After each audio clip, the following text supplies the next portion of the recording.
Colossenses 1, 21. A vós também que noutro tempo éreis estranhos e inimigos no entendimento pelas vossas obras más, agora contudo vos reconciliou no corpo da sua carne, pela sua morte, para perante ele vos apresentar santos e irrepreensíveis e inculpáveis. Se, na verdade, permanecerdes fundados e firmes na fé, e não vos moverdes da esperança do evangelho que tendes ouvido, o qual foi pregado a toda criatura que é debaixo do céu, e do qual eu, Paulo, estou feito ministro. Amém. Até aqui a palavra de Deus. Em tudo aquilo que nós fazemos, nós sempre temos um objetivo em mente, né? Pelo menos é assim que nós deveríamos agir. Se nós não temos um objetivo claro em mente quando agimos, se nós agimos apenas por impulso, se nós agimos apenas aleatoriamente, nós não estamos vivendo direito, nós estamos vivendo errado. Mas imaginemos que todos estejamos vivendo corretamente. Todos estejamos vivendo de modo que aquilo que nós fazemos para alcançar um objetivo. Se é assim que nós estamos vivendo, para alcançar um objetivo, nós ficaríamos, no mínimo, muito chateados com qualquer pessoa que se interpusesse entre nós e o objetivo que queremos alcançar. Nós ficaríamos muito chateados com qualquer pessoa que tentasse nos impedir de alcançar o objetivo que nós queremos, que tanto desejamos. Isso é verdade com relação a Deus também. Deus nunca age aleatoriamente. Deus não age por impulso. Sempre quando Deus age, sempre quando Deus faz alguma coisa, Ele faz aquilo porque Ele está querendo atingir um objetivo. Ele se propôs a atingir um objetivo e então Ele age em direção àquele objetivo que Ele se propôs. E nós também devemos dizer que Deus fica muito mais do que chateado quando alguém se interpõe entre Ele e o objetivo que Ele quer alcançar. Se nós ficamos chateados quando alguém faz isso conosco, Deus fica muito mais do que chateado quando alguém tenta em vão impedir que Ele alcance o objetivo que Ele deseja alcançar. Agora, qual é o objetivo de Deus? O que é que Deus objetiva alcançar com aquilo que Ele faz? Em Colossenses 1, versículos 15 até o 20, que foi o objeto das últimas 3 pregações que nós fizemos, nesses versos Paulo afirma que o Filho de Deus, Jesus, é absolutamente supremo na criação, sustentação e restauração de todas as coisas. A antiga criação é renovada na nova criação por meio da morte de Jesus, pela qual Deus reconciliou consigo mesmo todas as coisas, tanto as que estão no céu, quanto as que estão na terra. Em Jesus e pela sua morte, Deus reconciliou consigo todas as coisas, inclusive você. Isto é, se você de fato crê no Evangelho e não tem se afastado do objetivo proposto por Deus no Evangelho. Sendo que você também foi reconciliado por Deus e com Ele, sendo que você foi feito participante da nova criação que está sendo renovada no Filho de Deus, pelo Filho de Deus e para o Filho de Deus, sendo que tudo isso é verdade, você não deve se afastar do objetivo que Deus tem para você e para o qual Ele te reconciliou consigo mesmo.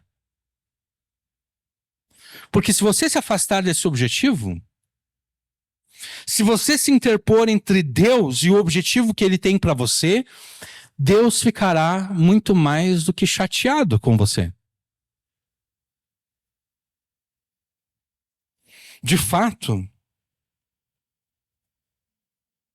se nas palavras do escritor de Hebreus você foi iluminado, você provou o dom celestial, você se tornou participante do Espírito Santo, você provou da boa palavra de Deus e os poderes do mundo vindouro, e ainda assim, a cada novo dia, a cada reiteração de pecados antigos, a cada acréscimo de pecados novos, você se afasta do objetivo que Deus te propôs no Evangelho, Deus mesmo vai se voltar contra você.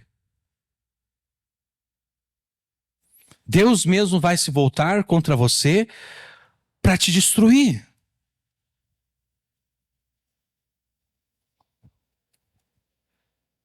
Deus vai se voltar contra você para te destruir, uma vez que, ao afastar-se do objetivo proposto, o objetivo que Deus te propôs no Evangelho, você não se dignou fazer parte da nova criação que está sendo criada, sustentada e restaurada em Jesus, por Jesus e para Jesus.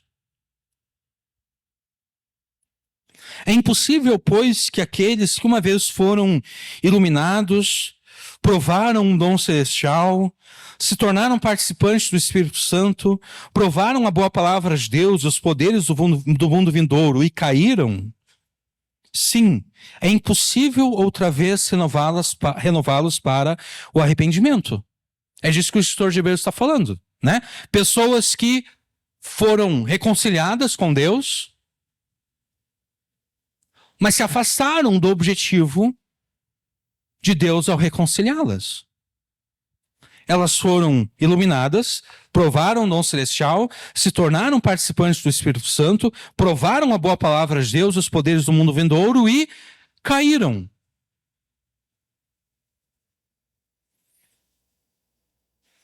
É impossível outra vez renová-los para o arrependimento, visto que de novo estão crucificando para si mesmos o Filho de Deus e expondo-o à zombaria.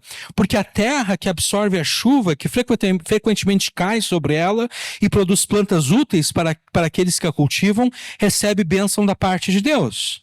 Olha a imagem que o escritor de Hebreus usa aqui. A terra que recebe a chuva e, tendo recebido a chuva, produz fruto aproveitável, fruto digno, essa pessoa recebe a bênção. Essa terra recebe a bênção. Mas e se aquela terra ela recebe a chuva? E com a chuva que ela recebeu, ela produz apenas erva daninha, apenas mato, apenas aquilo que não é de nenhum proveito. O que vai acontecer com essa terra? Ela recebe a maldição, ela recebe o fogo, né? O dono daquela terra vai ter que fazer o quê? Vai ter que jogar fogo ali, vai ter que queimar todo aquele mato para poder fazer crescer ali algo que seja digno, algo que seja aproveitável. Essa é a imagem que o escritor de Hebreus usa. A chuva que a terra recebe é a iluminação, o dom celestial, ser participante do Espírito Santo, provar a boa palavra de Deus e os poderes do mundo vindouro, né? A terra que absorve a chuva que frequentemente cai sobre ela e produz plantas úteis para aqueles que a cultivam, recebe da parte de Deus a bênção. Mas se produz espinhos e ervas daninhas, ela é rejeitada e está perto da maldição, e o seu fim é ser queimada. Isso é Hebreus 6, 4 e 8. Então, se você um dia creu em Jesus,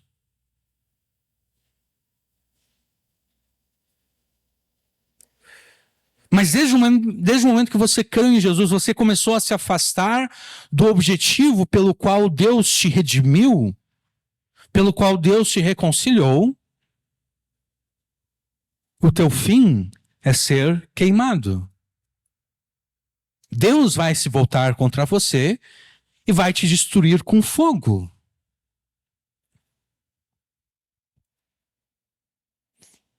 O próprio Deus vai se voltar contra você para te destruir, porque, ainda segundo o escritor de Hebreus, em outro lugar, você pisou o Filho de Deus,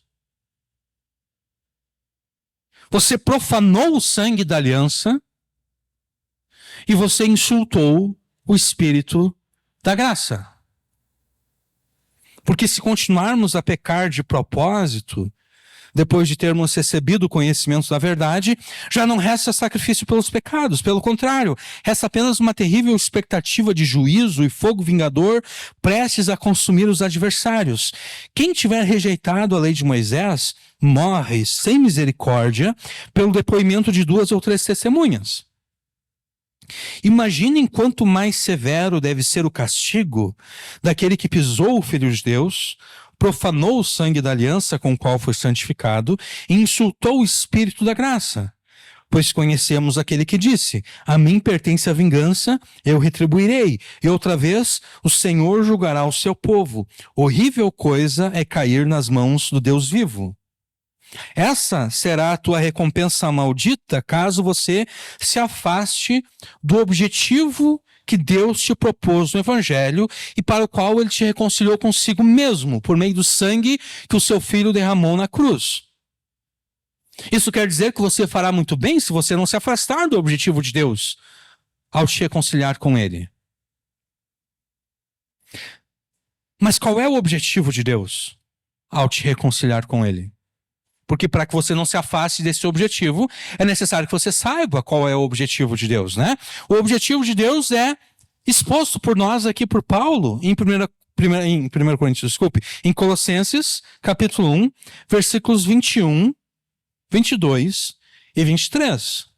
Na pregação de hoje nós iremos apenas os versículos 21 e 22. O objetivo de Deus é que você seja apresentado diante dele santo, inculpável e irrepreensível. Isso está ali no finalzinho do versículo 22, né? Para perante ele vos apresentar santos, irrepreensíveis e inculpáveis. Você deve viver de modo santo, inculpável e irrepreensível, exatamente porque foi para isso que Deus te reconciliou com ele. Foi para isso que Jesus morreu na cruz. Jesus morreu na cruz para reconciliar com Deus todas as coisas, as que estão na terra e as que estão nos céus. E dentro dessas coisas, de todas essas coisas, está incluído você. E você, de forma específica, foi reconciliado com Deus por meio de Jesus para ser santo, inculpável e irrepreensível. De modo que você deve viver deste modo. Agora, como é que você chegará a viver deste modo, né? Como você alcançará o objetivo pelo qual Deus te reconciliou? Como você conseguirá viver à altura do objetivo de Deus? Efetivamente sendo santo, inculpável e irrepreensível. E de forma mais especificadamente, você alcançará esse objetivo e viverá à altura dele à medida em que você pregar a Escritura a si próprio. Esta é a razão pela qual ainda nós não retornamos ao Salmo 40. Porque a próxima mensagem no Salmo 40 terá como proposição o seguinte: pregue a Escritura aos seus familiares, amigos, vizinhos e conhecidos, de modo a destruir todas as desculpas que eles apresentam para não crer em Jesus e no Evangelho. Inclusive, nessa pregação, eu vou demonstrar como você vai destruir todas as desculpas que eles apresentam. Mas enquanto eu estava escrevendo a introdução dessa próxima pregação no Salmo 40, eu pensei algo. E se eu estiver instruindo os meus irmãos a pregarem o Evangelho às suas famílias, amigos, vizinhos, conhecidos, e eles mesmos, os meus irmãos, estiverem desqualificados, tal como Paulo afirmou, né? Esmurro o meu corpo e o reduzo à escravidão, para que, tendo pregado a outros, não venha eu mesmo a ser desqualificado.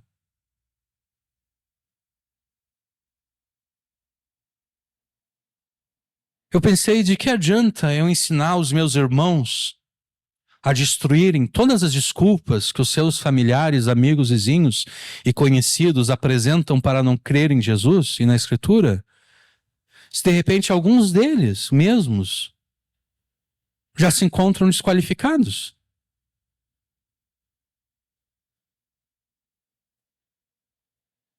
E daí de repente você vai ganhar a tua família e perder a tua alma, né? Jesus fala de ganhar o mundo e perder a alma, perder a vida no sentido de riquezas, né? A pessoa trabalha tanto, ela se esforça tanto e ela ganha o mundo. Mas ela perde a sua vida, ela perde a sua alma. Mas também é possível que alguém muito religioso até mesmo ganhe a sua família para Cristo, mas se perca eternamente. Porque a pessoa pensa que está tudo bem com ela, quando na verdade tudo está mal com ela. Então, enquanto eu estava escrevendo a introdução da próxima mensagem que nós faremos no Salmo 40, eu pensei, não, eu acho que eu vou ter que dar um passo atrás aqui.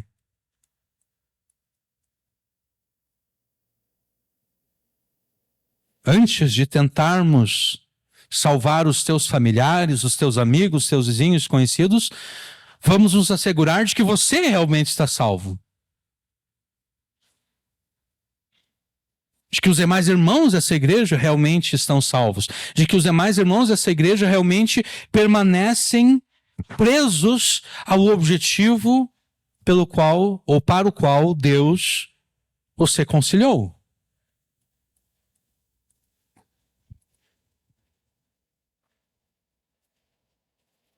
Antes de pregar a Escritura aos seus familiares, amigos, vizinhos e conhecidos, pregue a Escritura a você mesmo. Pregue a Escritura a si próprio, para que você não se afaste do objetivo de Deus ao te reconciliar com Ele. Pregue a Escritura a si próprio, para que você seja santo, inculpável e irrepreensível. Paulo começa o versículo 21 afirmando: a vós também. Mas a vós também o quê? Exatamente. A vós também Deus se reconciliou consigo mesmo, por meio do sangue que o seu Filho amado, Jesus Cristo, derramou na cruz, que é o tema tratado por Paulo desde o versículo 15 até o 20, né? Versículo 20, Paulo termina dizendo que por meio de Jesus, Deus se reconciliou consigo mesmo todas as coisas, tanto as que estão na terra como as que estão nos céus, incluindo os colossenses. A vós também Deus se reconciliou consigo mesmo. A vós também Deus se reconciliou consigo mesmo. Os colossenses não estão fora do escopo da supremacia de Jesus na reconciliação de todas as coisas com Deus. Deus também os reconciliou consigo mesmo por meio do sangue que ele derramou na cruz. Mas Paulo ele gosta de, como a gente poderia dizer, Paulo gosta de dar um aperitivo para as pessoas, só para elas provarem um pouquinho daquilo que ele está preparando, mas logo ele retira o aperitivo. Ele gosta de... Ele inicia falando acerca daquilo que Deus fez a favor do seu povo, mas logo ele volta atrás. Ele volta atrás para demonstrar, para relembrar o estado de miséria e calamidade espirituais nas quais aquelas pessoas antes se encontravam. É isso que ele faz aqui em Colossenses. A vós também. que no outro tempo erais estranhos, inimigos do entendimento pelas vossas obras más. Paulo afirma que os colossenses eram estranhos. Não no sentido de que eles eram pessoas esquisitas, mas no sentido de que eles eram estranhos a Deus. Eles eram estranhos a Deus, eles eram estranhos a Jesus. Eles eram estranhos ao Evangelho, eles eram estranhos à aliança. Paulo afirma a mesma coisa acerca dos Efésios, lá em Efésios 2, a partir do versículo 11.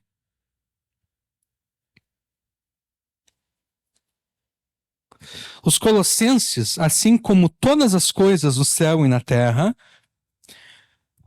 foram criados segundo a sabedoria e o planejamento de Jesus. Isso nós vimos em pregações passadas, né? Os colossenses, eles foram criados por Jesus e para pertencerem a Jesus. Mas antes de ouvir e crer no Evangelho, eles estavam separados de Deus. Eles estavam separados de Jesus. Outrora, eles viviam debaixo do domínio e do império da jurisdição das trevas satânicas. Colossenses 1,13. O qual nos tirou da potestade das trevas e nos transportou para o reino do Filho do seu amor. Eles viviam debaixo do domínio de Satanás. E a gente poderia pensar que os colossenses fossem pessoas boas. A gente poderia pensar que os colossenses fossem pessoas bem intencionadas, cujo único defeito seria a sua ignorância acerca de Deus. Cujo único defeito seria a sua ignorância acerca de Jesus e do Evangelho. E muitas vezes é isso que os crentes pensam acerca dos seus familiares. Às vezes, é isso que muitas vezes os crentes pensam acerca de si mesmos. Eles pensam, não, eu era uma pessoa boa, eu era uma pessoa bem intencionada, eu só não conhecia Deus, eu não conhecia Jesus. Eu não conhecia o Evangelho. Nas palavras de uma pessoa, alguém estava tentando evangelizar, se não me engano, um parente seu, né? E esse crente disse, olha, fulano, só te falta Jesus.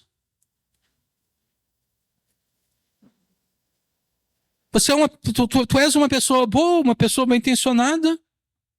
Só precisa de Jesus na tua vida. Essa é uma forma errada de evangelizar e de entender o mundo ao nosso redor. Não, as pessoas não são boas. As pessoas não são bem intencionadas. As pessoas são más. Elas são pecadoras.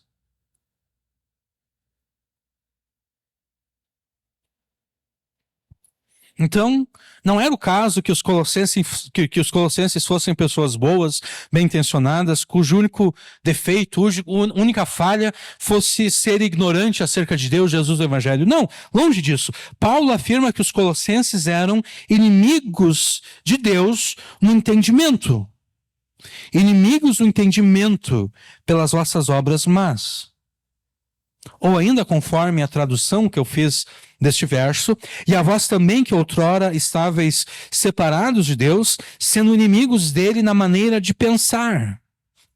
Os colossenses não eram pessoas boas, eles não eram pessoas bem intencionadas, eles não eram pessoas cuja única falta era desconhecer a Deus, a Jesus. Não, eles eram pessoas más, malignas, pessoas que eram inimigas de Deus na sua mente, na sua forma e modo de pensar.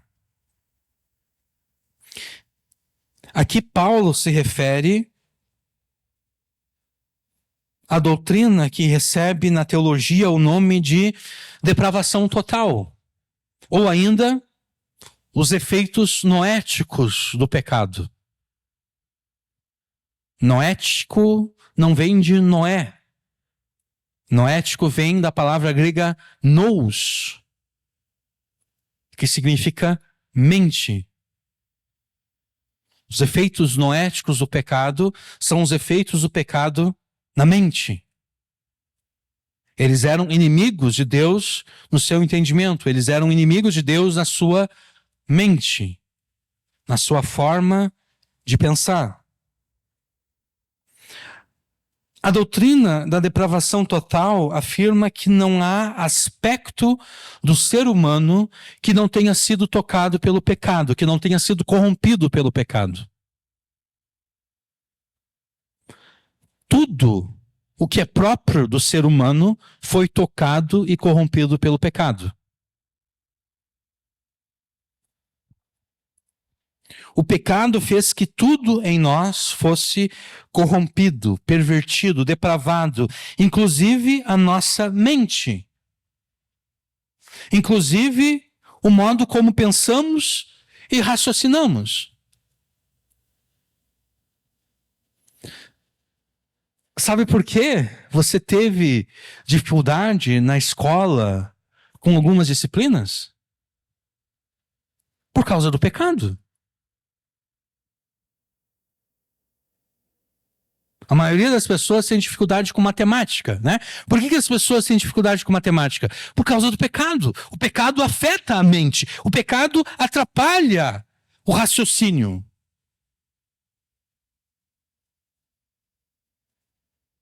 O pecado faz com que as pessoas cometam erros no seu pensamento, no seu raciocínio. E isso se estende da matemática, física, química e outras disciplinas na escola, até o modo como as pessoas raciocinam as suas próprias vidas, o modo como elas enxergam o mundo e as suas próprias vidas. O pecado afetou a mente das pessoas, de modo que tudo que passa pela mente delas é deturpado pelo pecado.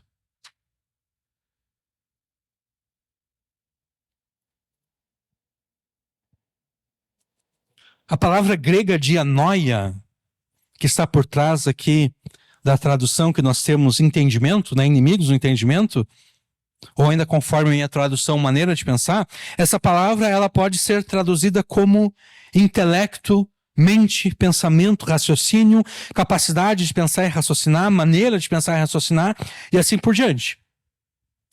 Na cultura ocidental, que é onde que é a cultura na qual nós nascemos e vivemos, nós costumamos separar as questões da mente das questões do coração. E coração aqui eu falo no sentido figurado. Né? Nós dizemos que a mente é responsável pelos pensamentos, pelos raciocínios. E que o coração, num sentido figurado, cuida dos sentimentos, das emoções. É isso que nós fazemos na cultura ocidental. Mas na terminologia bíblica, não existe distinção entre mente e coração. Na terminologia bíblica, mente e coração são sinônimos. Porque eles se referem, na terminologia bíblica, mente e coração se referem à mesma realidade interna. Sabe isso que você tem dentro de você? Os teus pensamentos, as suas vontades, os teus sonhos. Os teus sentimentos, as suas emoções, tudo aquilo que você tem dentro de você é denominado pela palavra de Deus como mente e coração. É a mesma coisa. Então, embora na cultura ocidental nós façamos essa distinção entre a mente cuida dos pensamentos e raciocínios e o coração cuida das emoções e dos sentimentos, na Bíblia tudo é a mesma coisa. Então, quando Jesus afirma que as pessoas são contaminadas não pelo que vem de fora para dentro, mas pelo que procede do coração, Jesus está afirmando que as pessoas são contaminadas por aquilo que procede da sua mente, Porque mente e coração, na palavra de Deus, são sinônimos. Jesus está se referindo aos efeitos noéticos do pecado, aos efeitos do pecado na mente. O que contamina a pessoa não é o que entra pela boca, mas o que sai da boca. É isso que contamina a pessoa. Então Pedro disse a Jesus: explique-nos essa parábola. Jesus, porém, disse: também vocês não entenderam? Não compreendem que tudo que entra pela boca desce para o estômago e depois é eliminado? Mas o que sai da boca vem do coração. E é isso que contamina a pessoa, porque do coração procedem os maus pensamentos, os homicídios, os adultérios, a imoralidade sexual, os furtos, os falsos testemunhos, as blasfêmias. São essas coisas que contaminam a pessoa, mas o comer sem lavar as mãos não a contamina. O pecado perverteu de tal forma a nossa mente que, assim como os colossenses, antes de termos sido reconciliados com Deus e feitos participantes da nova criação, tudo o que se passava pela nossa mente era deturpado pelo pecado. Porque as nossas mentes eram regidas e governadas pelo pecado. A gente pode entender de uma outra forma. É como se o pecado fosse um óculos, mas um óculos defeituoso. Ou não necessariamente um óculos defeituoso. De repente, um óculos que filtre toda a luz azul. Ou um óculos que filtre toda a luz verde. Ou um óculos que filtre toda a luz vermelha. Você imagina um óculos que filtre a luz azul, a cor azul. Você coloca aquele óculos ali e você enxerga as coisas, mas de forma deturpada. Né? Porque se tem algum objeto azul aqui na sua frente, você não vai ver o azul daquele objeto. Porque o azul daquele objeto está sendo filtrado pelo óculos que você está usando. Então você está enxergando a realidade, mas você está enxergando a realidade de forma deturpada. O óculos está deturpando a realidade que você enxerga. É assim que funciona o pecado. O pecado é como um óculos defeituoso ou um óculos que filtra alguma cor. Aquilo chega na tua mente e o pecado deturpa o que passa pela tua mente. Isso porque o pecado regia e governava as nossas mentes, o nosso coração. Então, assim como os colossenses, outrora nós estávamos separados de Deus e éramos inimigos de Deus na maneira como pensávamos. Éramos inimigos de Deus na maneira como interpretávamos a vida e a realidade.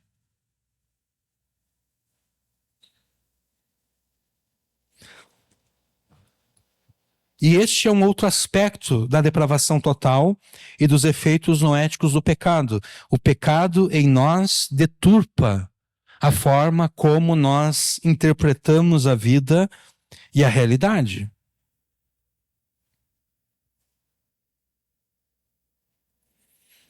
Você já deve ter observado isso em si próprio e nas pessoas que você conhece.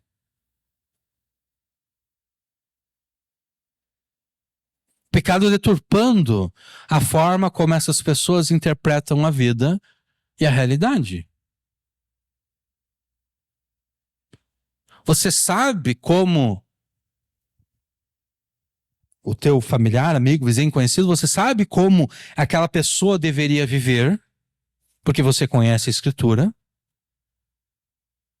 Mas o pecado deturpa da mente dessa pessoa a forma como ela interpreta a vida.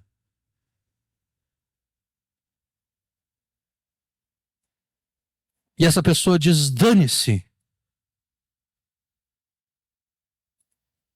Eu vou fazer aquilo que eu quero fazer.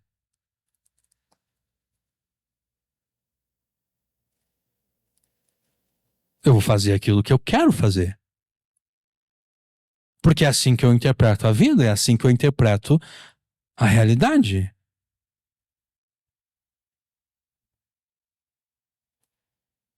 É por isso que existe um conflito entre o império das trevas e o reino do Filho amado de Deus. Existe um conflito. Esse é um conflito de cosmovisões. É um conflito de visões distintas e irreconciliáveis da vida e da realidade. É por isso que, se você é fiel a Jesus, você entra em confronto com seus familiares que não são fiéis a Jesus.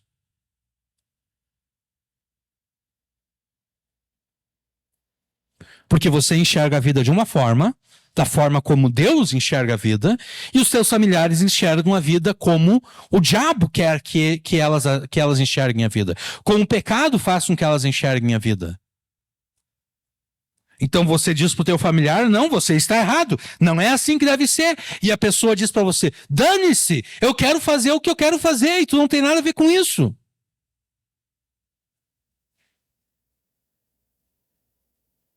Quem te colocou como juiz sobre mim? Quem és tu para dizer o que eu devo fazer? Eu vou fazer aquilo que eu quero fazer. E tu não tem nada a ver com isso. A origem dos conflitos que você tem com seus familiares, amigos, vizinhos, conhecidos, é essa.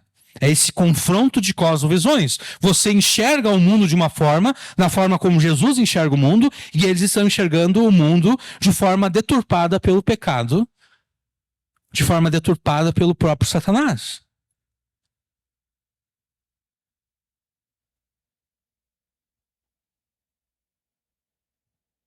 Paulo descreve esse conflito de cosmovisões na sua carta aos Efésios.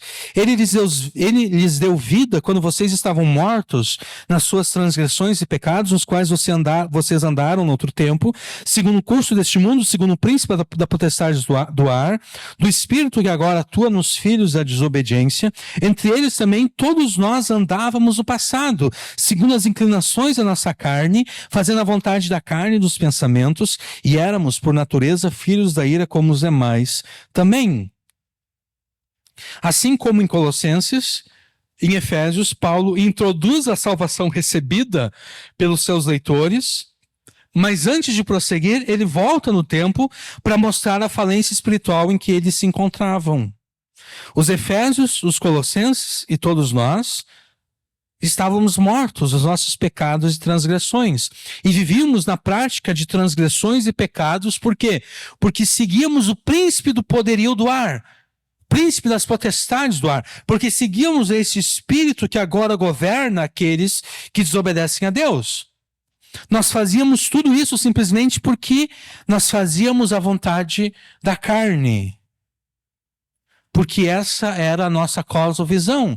Nós fazíamos a vontade dos pensamentos. Os nossos pensamentos estavam sendo deturpados pelo pecado e nós fazíamos essas vontades dos nossos pensamentos deturpados pelo pecado. Essa era a nossa cosmovisão. Tudo na nossa mente, tudo na forma como enxergávamos a vida e a realidade, a totalidade da nossa realidade interna era inimiga de Deus.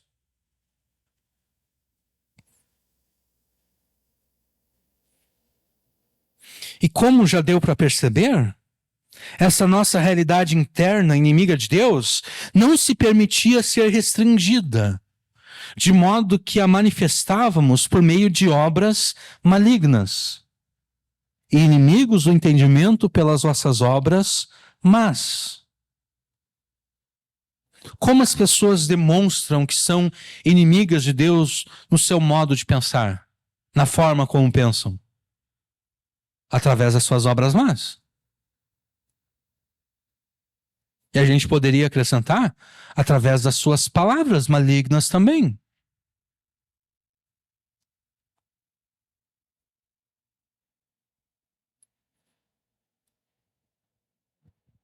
Os pecados e transgressões que cometemos antes de termos sido reconciliados com Deus, antes de termos sido feito participantes da nova criação, essas nossas obras e também essas palavras malignas que falávamos, elas demonstravam que as nossas mentes, a nossa forma de pensar, tudo em nós se contrapunha a Deus. Tudo em nós era inimigo de Deus. E é por isso que por toda a Escritura aparece a ideia de que uma árvore má não pode produzir frutos bons. E uma árvore boa não pode produzir frutos maus. As nossas ações e palavras dizem tudo acerca do modo como pensamos. É por isso que não faz muito sentido aquela defesa que diz: você não conhece o meu coração. Né? Você não pode me criticar porque você não conhece o meu coração. É claro que eu conheço o teu coração. Não porque eu tenha capacidade de penetrar a tua mente, mas simplesmente porque você fala daquilo que está cheio do teu coração. Eu conheço o teu coração pelas palavras que você fala. Então eu conheço o teu coração, sim. Eu conheço o teu coração pelas obras que você pratica. Jesus mesmo disse, né? O que contamina o homem é o que sai do coração para fora. Os maus pensamentos, os adultérios, as imoralidades sexuais, as mentiras, tudo isso procede do coração. Então, a pessoa está lá adulterando, está cometendo fornicação, alguém tenta demonstrar para ela que ela está errada, e ela se defende dizendo: não, tu não conhece o meu coração? A resposta que você deve dar é: sim, eu conheço o teu coração. O teu coração está cheio de imoralidade sexual, o teu coração está cheio de idolatria, o teu coração está cheio de fornicação. É por isso que você está sendo imoral sexualmente. É por isso que você está adulterando. É por isso que você está fornicando. O teu coração está cheio dessas coisas. É por isso que você as está fazendo. Então eu conheço o teu coração. Quer tentar outra desculpa? Porque essa não cola. Essa não funciona.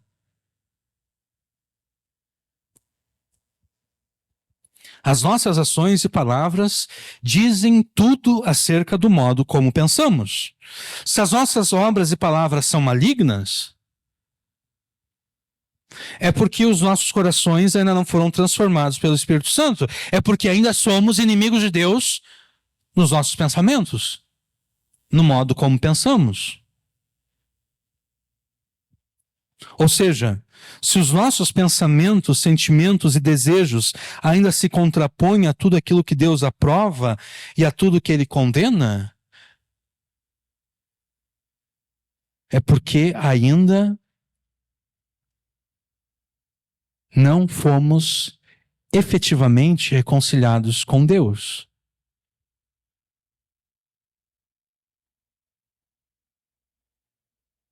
É porque a nossa mente permanece inimiga de Deus. É porque ainda enxergamos a vida de modo contrário à forma como Deus entende a vida. É porque ainda julgamos a realidade de modo contrário a como Deus julga a realidade.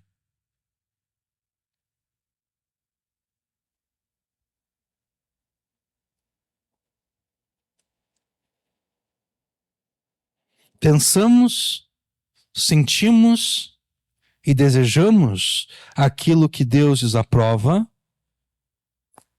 e rejeitamos aquilo que Deus aprova, enquanto as nossas mentes permanecem inimigas de Deus. E quando ocorre de pensarmos, sentirmos e desejarmos aquilo que Deus aprova, nós fazemos isso incorretamente e por motivos errados, inaceitáveis e impróprios. Porque você também conhece, né? Os seus familiares que são incrédulos, em algumas coisas eles concordam com Deus. Por exemplo, se você tem um familiar,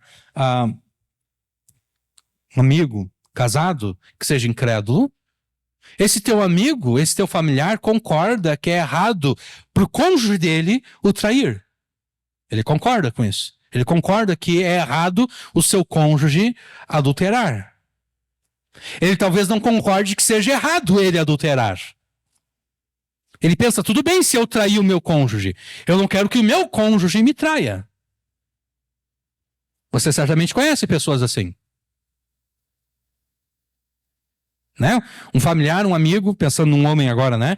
Que está passando uma mulher que não é a sua esposa e ele dá aquele olhar que você sabe que ele está cobiçando aquela mulher no seu coração. Você já sabe que aquele teu familiar, aquele teu amigo, ele concorda com Deus que é errado para o cônjuge dele o trair. Mas ele não tem nenhum problema em trair o seu cônjuge.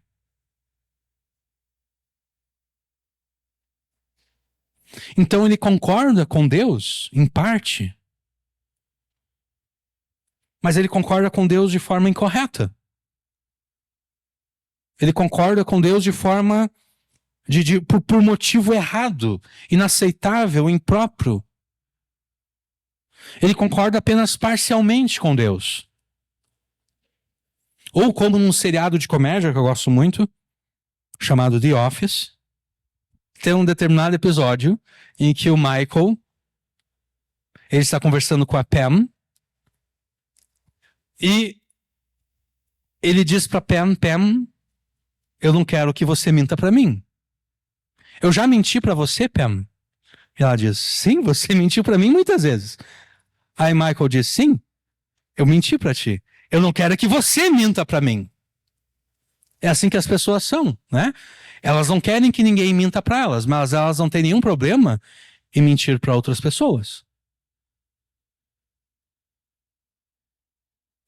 Elas não querem ser enganadas, mas elas não têm nenhum problema em enganar outras pessoas. Elas não querem ser logradas e roubadas, mas elas não têm nenhum problema em lograr outras pessoas, em roubar outras pessoas. Então elas até concordam com Deus, mas parcialmente, por motivos errados. Essa era a miséria espiritual dos colossenses. E essa era a nossa miséria espiritual, essa era a nossa falência espiritual. Essa é a decadência espiritual de todas as pessoas que você conhece que ainda não foram reconciliadas com Deus. E a menos que elas sejam reconciliadas com Deus, elas morrerão nesse estado de inimizade contra Deus. A menos que você seja reconciliado com Deus, você morrerá nesse estado de inimizade contra Deus. Agora aqui surge um problema. Surge um problema porque, olha o que eu acabei de dizer. A menos que essas pessoas sejam reconciliadas com Deus, elas morrerão nesse estado de inimizade. A menos que você seja reconciliado com Deus, você morrerá nesse estado de inimizade. E o problema é que eu acabei de afirmar isso quando Paulo, em Colossenses 1:20, afirma que todas as coisas já foram reconciliadas com Deus. Então, qual é a verdade? Qual é a verdade? A verdade é que todas as coisas, incluindo as pessoas, já foram reconciliadas com Deus? Ou a verdade é que existem pessoas que não foram ainda reconciliadas com Deus?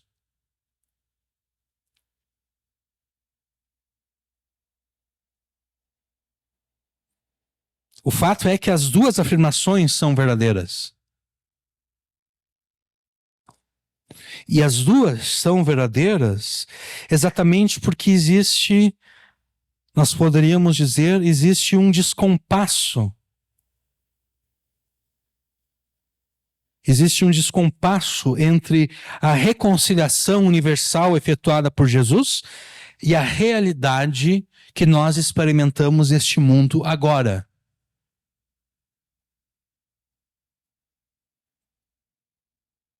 Existe um descompasso entre aquilo que Paulo afirma aqui e a realidade que nós enxergamos no mundo.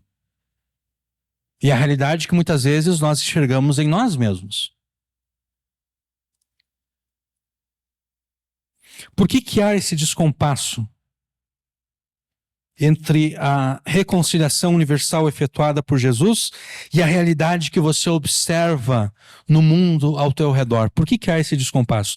Esse descompasso ocorre porque, embora Deus já tenha, sim, estabelecido a paz e a reconciliação entre si próprio e os pecadores que lhe devotam inimizade, essa paz e reconciliação apenas se tornam efetivas na vida individual das pessoas a partir de determinadas condições estabelecidas pelo próprio Deus. Eu vou repetir. Esse descompasso ocorre porque, embora Deus já tenha estabelecido a paz e a reconciliação entre si próprio e os pecadores, essa paz e reconciliação apenas se tornam efetivas a partir de determinadas condições estabelecidas pelo próprio Deus. E a linguagem de Paulo aqui nos ajuda, né? Porque Paulo fala de pessoas sendo inimigas de Deus no seu pensamento. E a partir dessa linguagem, nós podemos dizer que existe uma guerra deflagrada pela humanidade contra Deus.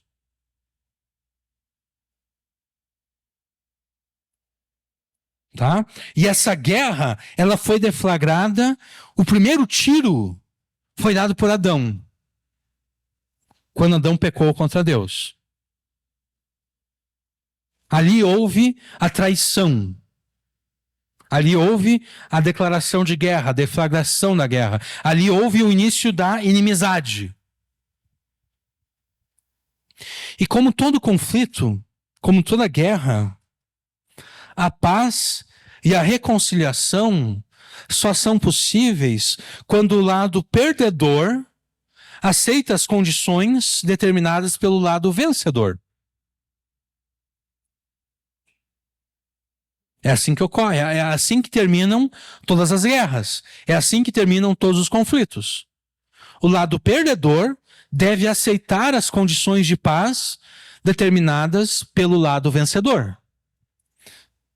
Agora, quem você acha que é o lado vencedor na guerra deflagrada pela humanidade contra Deus? Deus certamente é o vencedor deste conflito, né? Porque a vitória de Deus foi alcançada por Jesus durante a sua vida neste mundo, na sua morte, ressurreição e ascensão aos céus. Ali está a vitória de Deus sobre esse conflito. Porque é por meio do homem que Deus ressuscitou que ele haverá de julgar os vivos e os mortos, grandes e pequenos. Então ali foi a vitória de Deus.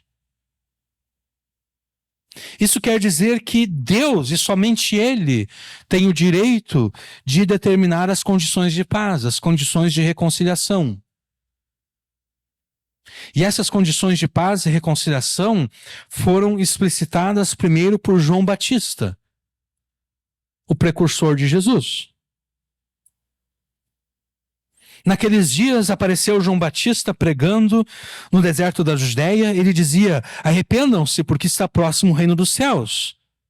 Pois é a João que se refere o que foi dito por meio do profeta Isaías: vós o que clama no deserto, preparem o caminho do Senhor, endireitem as suas veredas. João usava uma roupa feita de pelos de camelo e um cinto de couro. O seu alimento eram gafanhotos e mel silvestre. Então os moradores de Jerusalém, de toda a Judéia e de toda a região em volta do Jordão iam até onde ele estava e, confessando os seus pecados, eram batizados por ele no rio Jordão. Quando João viu que muitos fariseus e saduceus vinham ao seu batismo, disse-lhes: raça de víboras, quem deu a entender que vocês podem fugir da ira que está por vir? Produzam fruto digno de arrependimento. E não pensem que podem dizer uns aos outros: temos por pai Abraão, porque eu afirmo a vocês que Deus pode fazer com que dessas pedras surjam filhos a Abraão. E o machado já está posto à raiz das árvores. Portanto, toda árvore que não produz bom fruto é cortada e lançada ao fogo. Eu batizo vocês com água para arrependimento, mas aquele que vem depois de mim é mais poderoso do que eu, do qual não sou digno de carregar as sandálias. Ele os batizará com o Espírito Santo e com fogo. Ele tem a pá em suas mãos, limpará a sua eira e recolherá o seu trigo no celeiro. Porém, queimará a palha num fogo que nunca se apaga. Por que João Batista conclama o povo para que eles se arrependam? e para que eles produzam obras que demonstrassem a veracidade e a efetividade desse arrependimento. Por que ele faz isso? Ele faz isso porque o reino de Deus havia chegado, o reino de Deus estava próximo. Ou ainda, para usar a linguagem de Paulo aqui em Colossenses, ele fez isso porque o reino do Filho amado de Deus estava prestes a ser inaugurado. E apenas seriam aceitos como cidadãos do reino, apenas seriam aceitos como súditos do Filho amado de Deus, aqueles que mudassem a sua forma de pensar, que até então era inimiga de Deus. Porque é exatamente esse o sentido do verbo arrepender-se e do substantivo arrependimento no grego, né? O verbo grego metaneu, arrepender-se, e o substantivo metanoia, arrependimento, significam exatamente isso. Mudança de mente, mudança na forma de pensar, mudança na forma de sentir, mudança na forma de raciocinar, mudança na forma de querer, mudança na forma de desejar. Isso é arrependimento. Então, todas as pessoas são inimigas de Deus no seu entendimento, na sua mente. E chega ao João dizendo: vocês devem mudar a forma como vocês pensam. Vocês devem mudar a forma como vocês raciocinam. Vocês raciocinam de forma contrária a Deus. Vocês devem começar a raciocinar de forma... Ou melhor, vocês devem começar a raciocinar conforme Deus, segundo aquilo que Deus afirma e ordena na sua palavra. Vocês devem se arrepender, mudar a mente, mudar a forma de pensar. Vocês são inimigos de Deus do pensamento, vocês devem ser amigos de Deus do pensamento. Vocês devem pensar como Deus pensa e raciocinar como Deus raciocina e entender a vida e a realidade como Deus entende a vida e a realidade. Então, quando João Batista convoca o povo ao arrependimento, porque o reino dos céus, o reino de Deus já havia chegado, João Batista estava convocando o povo a quê? Estava convocando o povo para que eles deixassem de serem inimigos de Deus. Inimigos de Deus às suas mentes. Para que eles abandonassem, a sua cosmovisão inimiga de Deus e contrária a Deus. E passassem a pensar, sentir, raciocinar, desejar, segundo aquilo que Deus ordena na sua palavra. E qual era a evidência de que as pessoas de fato haviam mudado as suas mentes? Qual era a evidência de que as pessoas de fato haviam aceitado as condições de paz e reconciliação estabelecidas por Deus por meio dessa mudança na forma de pensar? Qual era a evidência de que elas haviam de fato se arrependido? A evidência de que elas passaram a pensar, sentir, raciocinar e desejar segundo o que Deus ordena na sua palavra eram as obras dignas de arrependimento. Obras que demonstrassem o arrependimento. Obras que demonstrassem que, de fato, a mente daquelas pessoas mudou. Antes elas davam a conhecer a sua inimizade intelectual contra Deus pelas suas obras e palavras malignas. Agora, elas devem demonstrar que a sua mente se submete a Deus, a sua palavra, através de obras e palavras que estejam conforme a palavra de Deus. Pelo fruto, você conhece a árvore.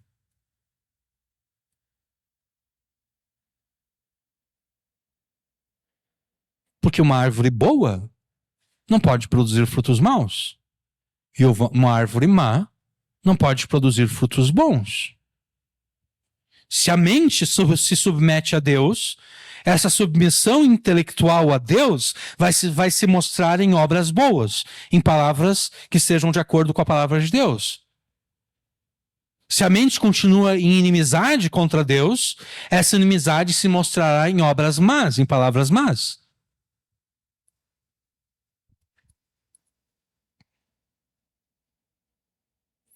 Então, depois que João Batista foi preso, Jesus assume a pregação de João. E Jesus acrescenta ao arrependimento a necessidade de crer no Evangelho. O tempo está cumprido, o reino de Deus está próximo, arrependam-se e creiam no Evangelho. Mudem a mente, mudem a forma como vocês estão pensando, mudem a forma como vocês enxergam a vida e a realidade. Essas são as condições de paz e reconciliação firmadas por Deus, explicitadas por João Batista e por Jesus. Mudança na forma de pensar, fé no Evangelho e então obras que demonstrem a veracidade tanto do arrependimento quanto da fé.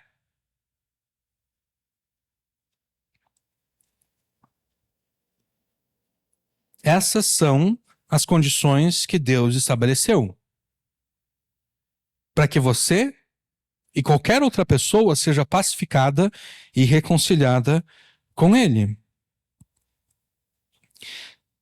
Se você já creu no Evangelho, ou antes, se você já se arrependeu dos pecados, se você já mudou a tua mente com respeito ao pecado,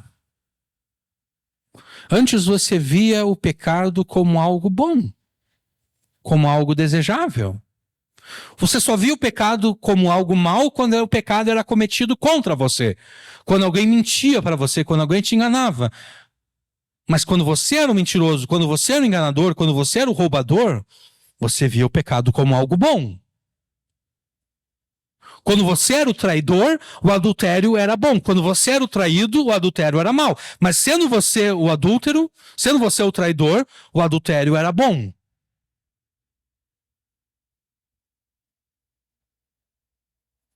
Se você se arrependeu com respeito aos pecados, se você mudou a mente, se a tua mente foi mudada, de modo que você não enxerga mais o pecado como enxergava antes, e se você creu no Evangelho, você já não é mais inimigo de Deus.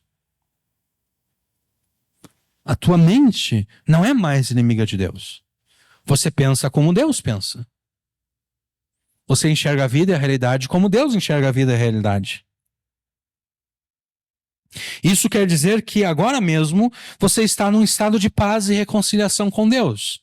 E que mesmo agora você experimenta os benefícios desta paz e reconciliação. Mas se você ainda não se arrependeu, se você ainda não mudou a mente, a forma de pensar, se você ainda não creu no Evangelho, se você ainda fala e age de modo contrário à palavra de Deus, ou se apesar de aparentemente ter crido em Jesus e se arrependido dos pecados, se apesar disso você permanece pensando de forma contrária àquilo que Deus determina na sua palavra e agindo de forma contrária e falando de forma contrária, você permanece de fato numa posição de inimizade contra Deus. Você ainda é inimigo de Deus.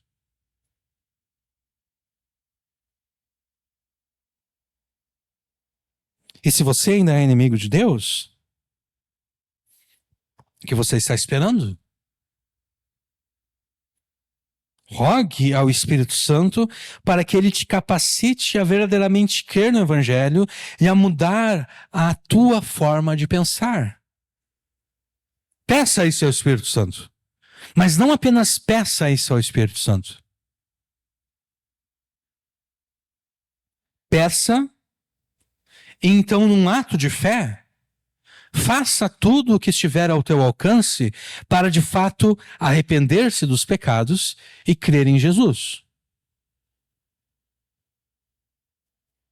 Porque se você orou com fé, né? Se você foi até o Espírito Santo com fé, rogando para que a tua mente fosse mudada, para que os teus pensamentos fossem mudados, para que você tivesse capacidade de crer em Jesus, se você orou com fé, coloque essa fé em prática. E viva de acordo com aquilo que você orou. Você orou para ter a mente mudada? Pois mude a mente.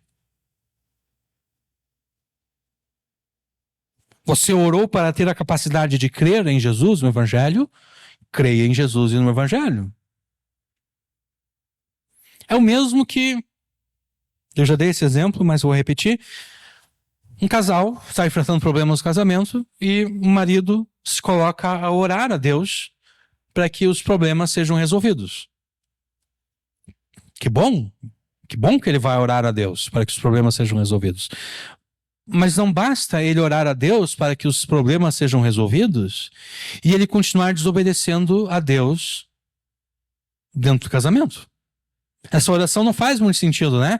Senhor Deus, eu peço que o Senhor resolva, que o Senhor ajude a mim e a minha mulher a resolvermos os problemas que nós estamos tendo no casamento. E daí logo depois que ele termina a oração, ele desobedece a palavra de Deus no casamento. Não. Ora com fé para que Deus te ajude e então obedeça aquilo que Deus te ordena. Do contrário, a tua oração não tem valor nenhum diante de Deus.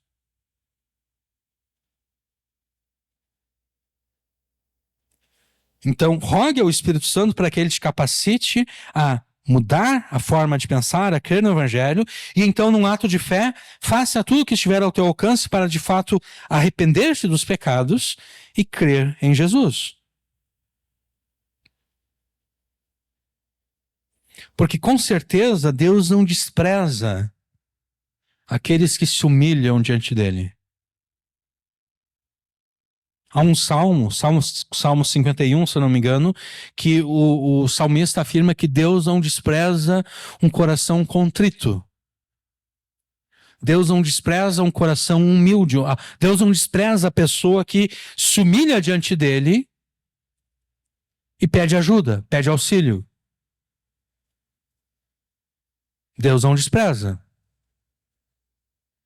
E se Deus não despreza aqueles que assim se aproximam dele, e você se aproximar assim dele, certamente você receberá dele graça e poder para se arrepender dos pecados e crer em Jesus. Então você vai experimentar e vivenciar essa paz e reconciliação que Jesus conquistou para todas as coisas terrenas e celestes.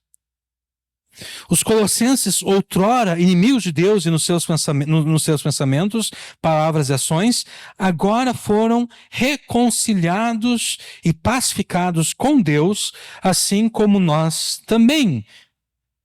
21, versículo 21 ainda, no finalzinho. Agora, contudo, vos reconciliou. Onde essa reconciliação ocorreu?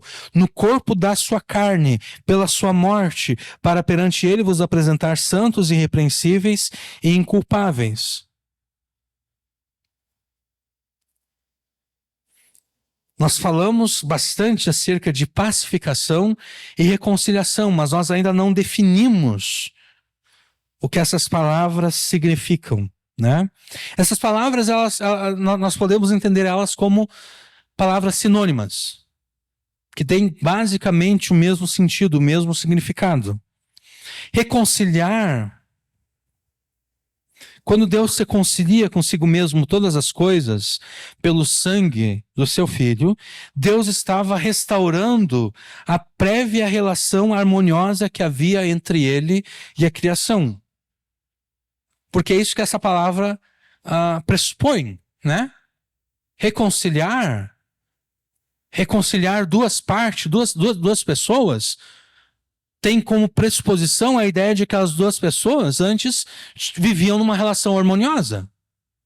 E por alguma razão, aquela relação harmoniosa chegou ao final e agora elas devem ser reconciliadas. A gente pode pensar novamente num casal que está brigado. Eles viviam numa relação harmoniosa, mas agora, por alguma razão, estão brigados. Discutiram. E a mulher disse, eu vou para casa da minha mãe. E ela saiu de casa. é necessário que eles sejam reconciliados. É necessário que a prévia relação harmoniosa que havia entre eles seja recuperada. O pecado, ou melhor, antes disso,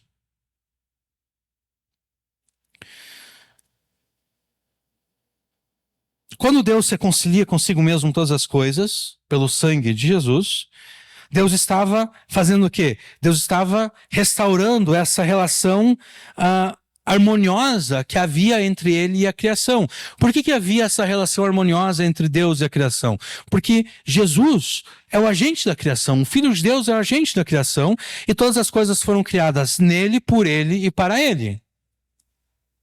O pecado de Adão, o que o pecado de Adão faz? O pecado de Adão coloca a humanidade em inimizade, em guerra contra Deus.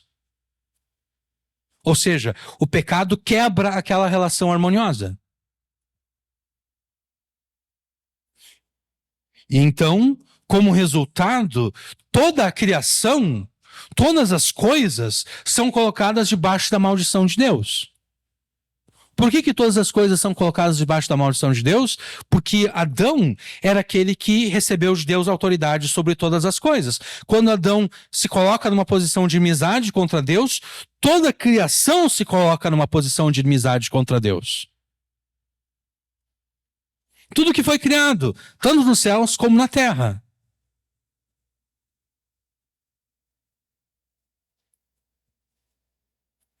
Tudo foi colocado debaixo de maldição. E aquela relação harmoniosa entre Deus e a criação foi destruída. Em Jesus, Deus põe um fim a essa guerra, a essa inimizade. E é exatamente esse o sentido da expressão estabelecer a paz, pacificar, reconciliar. Em Jesus, aquela inimizade foi desfeita. Em Jesus, a maldição que estava sobre toda a criação foi esgotada.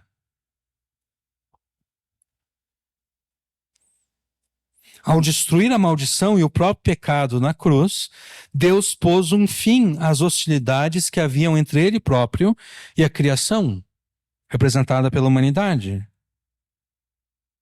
E conforme nós afirmamos antes, essa pacificação e reconciliação, elas só são experimentadas pelos indivíduos quando eles se submetem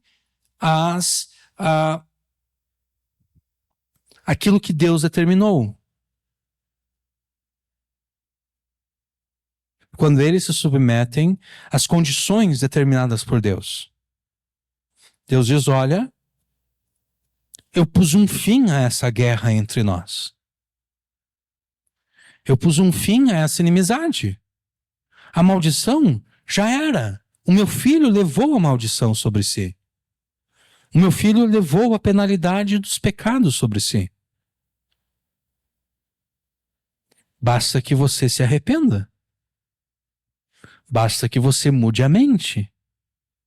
Basta que você deixe de insistir nesse conflito.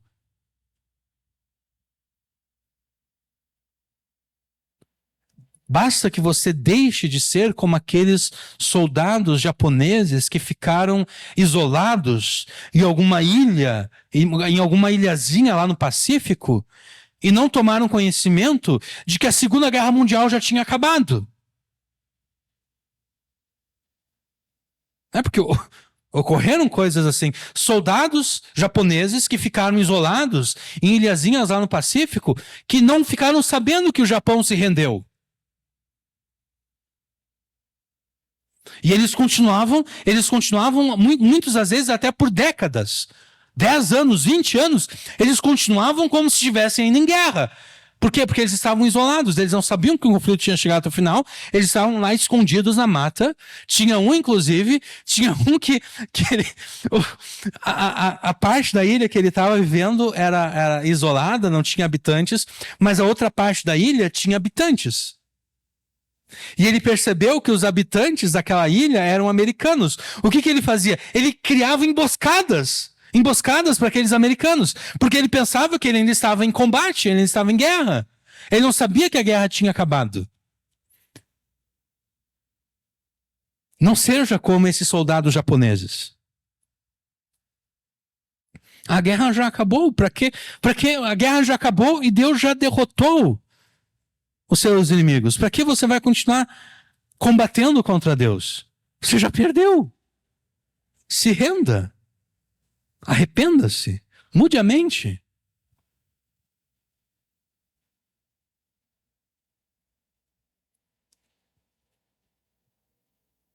O local onde Deus pacificou e reconciliou a criação consigo mesmo é o corpo físico de Jesus. Agora, contudo, vos reconciliou no corpo da sua carne, pela sua morte. Deus reconciliou todas as coisas, inclusive os colossenses e todos aqueles que creem em Jesus, tendo se arrependido dos seus pecados. Deus reconciliou essas pessoas no corpo de carne de Jesus, no corpo físico de Jesus.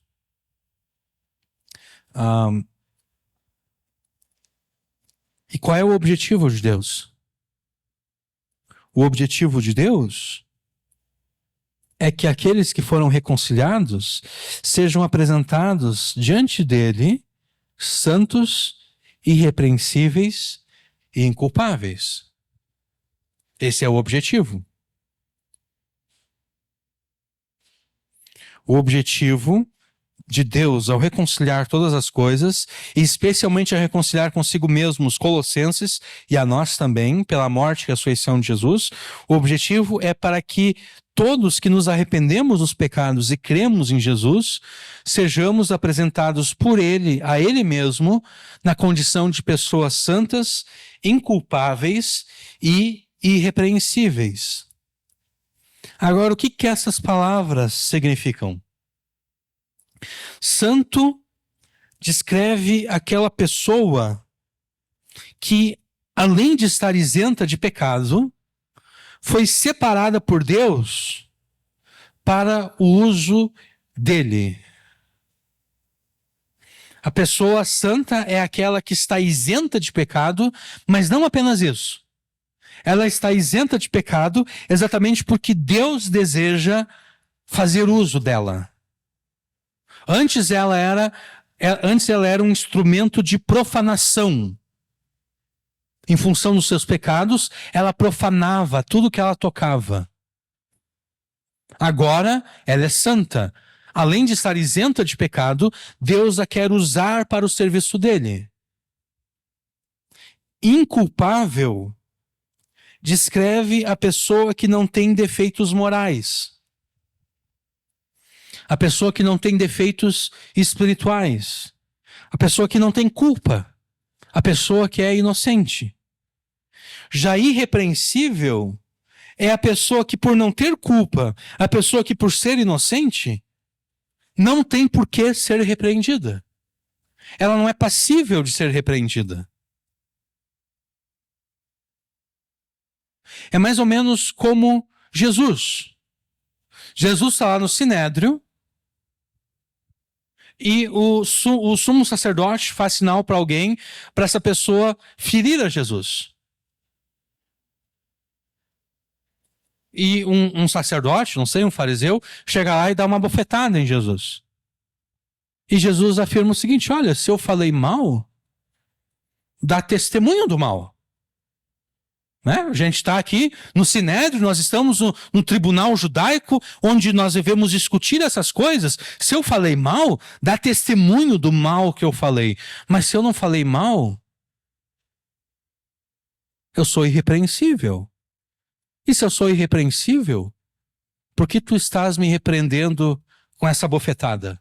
Por que me feres? Então, irrepreensível é a pessoa que, por não ter culpa, a pessoa que, por ser inocente, não tem por que ser repreendida. Não há razão para repreendê-la. Ela não é passível de ser repreendida. Sendo este o objetivo de Deus ao nos reconciliar com Ele mesmo, não ouse, nem te atreva a se afastar desse objetivo. Não ouse nem te atreva a se recusar viver de forma santa e culpável e irrepreensível neste mundo. Porque foi esse o objetivo de Deus. Ou este é o objetivo de Deus ao te reconciliar. Lute para alcançar o objetivo pelo qual Deus te reconciliou com Ele mesmo. Lute para viver neste mundo santa, inculpável e irrepreensivelmente. Como você fará isso? Bom, pregue a Escritura a si próprio.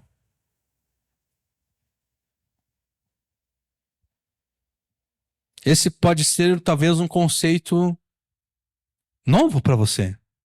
Porque sempre quando você pensa em pregar a Escritura, você pensa em pregar a Escritura para alguém.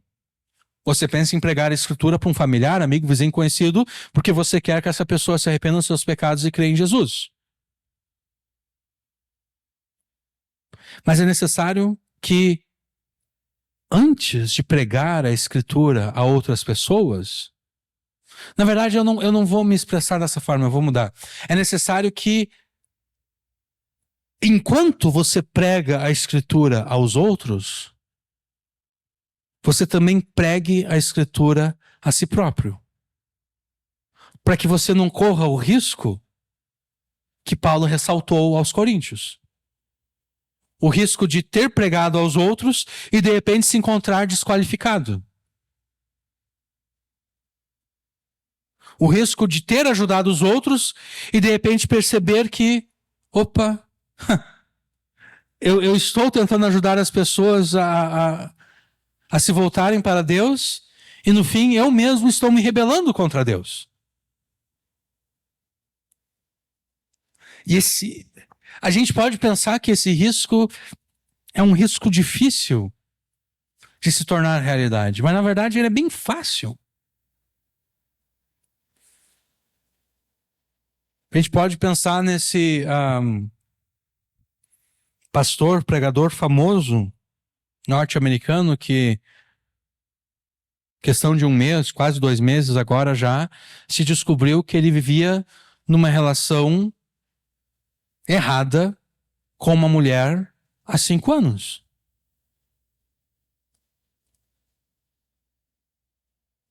E a gente poderia pensar que, pelo fato de que ele estar cometendo esse pecado, de repente a consciência dele pesava e a pregação dele se tornou uma pregação assim, água com açúcar, uma pregação assim, molenga contra o pecado. Não. Ele pregava pesadamente contra o pecado, inclusive contra o pecado sexual. E certamente muitas pessoas, certamente Deus usou a pregação dele para salvar muitas pessoas. O problema é que ele ajudou muitas pessoas e de repente ele se percebe agora desqualificado. Mas não é apenas o pecado sexual.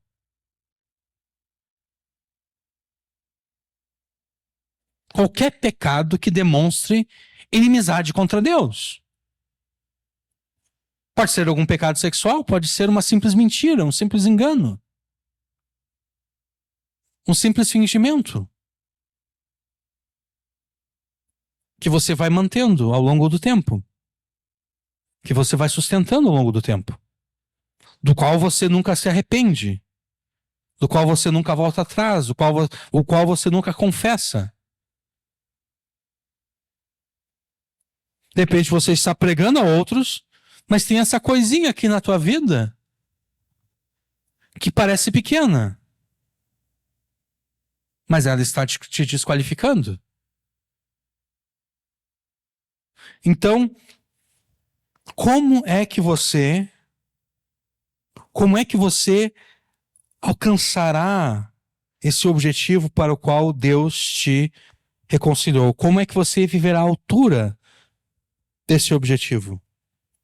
Pregando a Escritura a si próprio. Pregue a si próprio da mesma forma como você pregaria aos outros. Você vê alguém mentindo, né? Você quer a salvação do teu familiar, teu amigo. Você vê o teu amigo, teu familiar mentindo. Você vai pregar e você vai dizer, olha, essa mentira aqui é mais um pecado que tu está acrescentando na tua conta e que Deus depois vai te julgar. Tu tem que te arrepender dessa mentira. Então pregue para si mesmo da mesma forma que você pregaria aos outros. Você mentiu? Pregue para você. Essa é mais uma mentira da qual eu devo me arrepender. Esse é mais um pecado do qual do qual eu vou ter que me perdi aqui na forma que eu não queria colocar. Esse é mais um pecado que vai ensejar o meu arrependimento. Pregue a Escritura a si próprio. Alimente o teu coração com a palavra de Deus. Porque nem só de pão viverá o homem, mas de toda a palavra que procede da boca de Deus.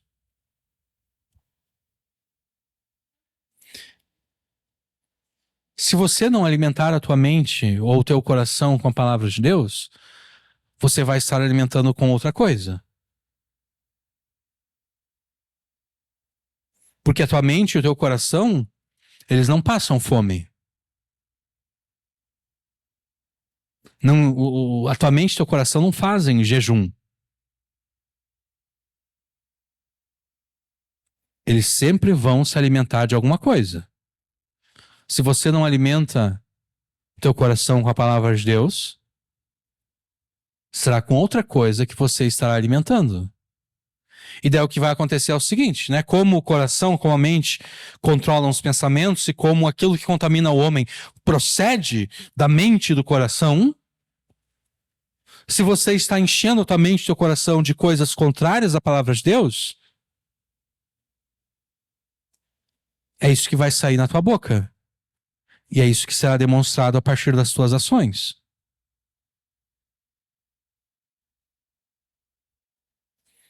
Alimente o teu coração com a palavra de Deus, porque nem só de pão viverá o homem, mas de toda a palavra que procede da boca de Deus. Se as obras malignas dos incrédulos são governadas pelos seus pensamentos, sentimentos e desejos, o mesmo é verdade com as obras que você deve praticar como alguém que foi reconciliado com Deus. Essas obras também são governadas pelos teus pensamentos, sentimentos e desejos. O que significa que você deve se assegurar que esses pensamentos, sentimentos e desejos estarão de acordo com a palavra de Deus. Do contrário, você sentirá, pensará e desejará contrariamente à palavra de Deus, em oposição à palavra de Deus. Quando o Espírito Santo operou em ti a regeneração, o novo nascimento, ele mudou o teu interior de modo que você passou a ter a mente de Cristo, como Paulo afirma em 1 Coríntios. Você tem a mente de Cristo. Mas com isso, Paulo não quer dizer que todo o conteúdo bíblico foi de alguma forma transferido para a tua mente. Ter a mente de Cristo não significa que na tua mente você tem toda a palavra de Deus. Não.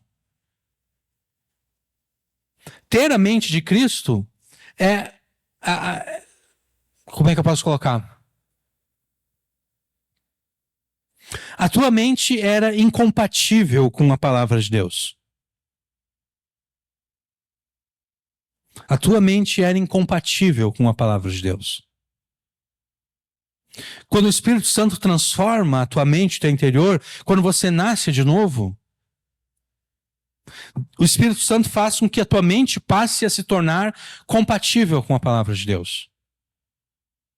Antes a palavra de Deus não cabia na tua mente, não se conectava com a tua mente. Mas a partir de agora, ela cabe, ela entra, ela se conecta.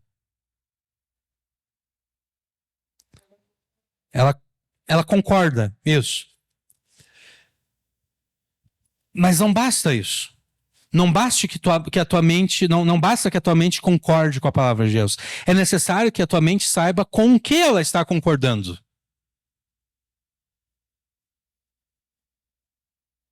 Né? Não adianta eu dizer, não, eu concordo com Deus, sim. A questão é se você sabe com o que você está concordando. É necessário que você coloque para dentro da tua mente, para dentro do teu coração, a palavra de Deus. É necessário isso. É necessário que você saiba o que Deus odeia e o que Ele ama. Porque quando o teu coração, quando a tua mente são transformados, eles são transformados para que você ame aquilo que Deus ama e odeie aquilo que Deus odeia. Porque antes era o contrário. Antes você odiava o que Deus amava e você amava o que Deus odiava. Por isso que o Filho de Deus veio a este mundo, a luz de Deus veio a este mundo, mas os homens não quiseram vir até a luz, porque as suas obras eram más. Elas amavam os pecados e odiavam a Deus. Mas havendo o novo nascimento, a pessoa foi transformada de modo a amar aquilo que Deus ama e odiar aquilo que Deus odeia. Mas é necessário que você saiba o que Deus ama e saiba o que Deus odeia e a distinção entre uma e outra coisa. Isso só te é revelado na palavra de Deus. É a palavra de Deus que te ensina como viver neste mundo santa, inculpável e irrepreensivelmente. O que significa que se você abdicar do estudo da palavra de Deus, se você se afastar da palavra de Deus, invariavelmente você vai se afastar do objetivo de Deus. Você vai se afastar do objetivo para o qual Deus te reconciliou com Ele mesmo. Então, pregue a palavra a si próprio. Leia e estude a palavra de Deus com a expressa intenção de aprender tudo que você deve viver para ser santo, inculpável e irrepreensível. Não leia a palavra de Deus com pressa. Ler a palavra de Deus com pressa é melhor do que não ler a palavra de Deus de forma alguma. Mas ler a palavra de Deus com pressa também não é muita coisa.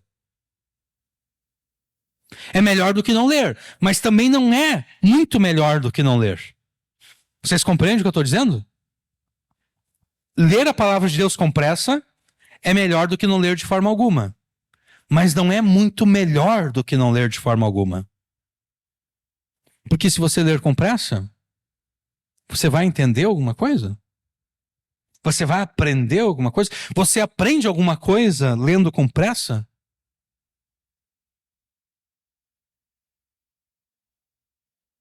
Você consegue entender e aprender alguma coisa lendo com pressa, rapidinho?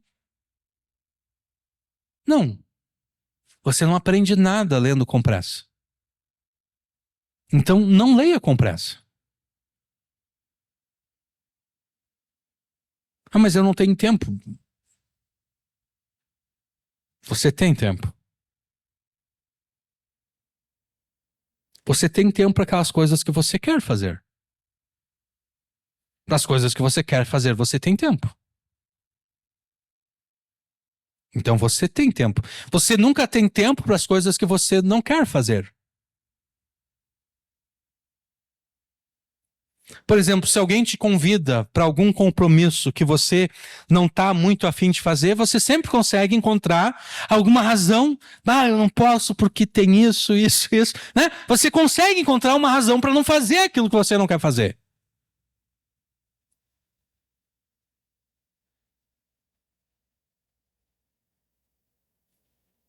Na tua mente você tem as minhas prioridades são essas e eu não gosto de fazer isso.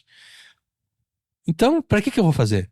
Você encontra uma desculpa, você diz, você aplica uma mentira, né? Até eu queria.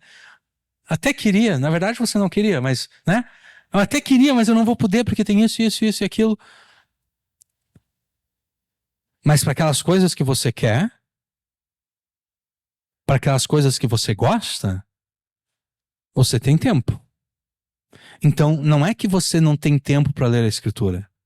A questão é que ler a Escritura não é uma prioridade para você.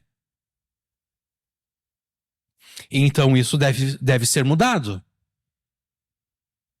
Isso deve ser mudado.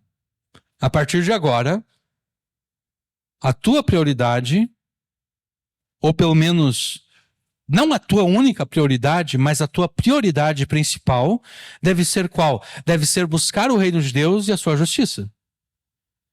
Né?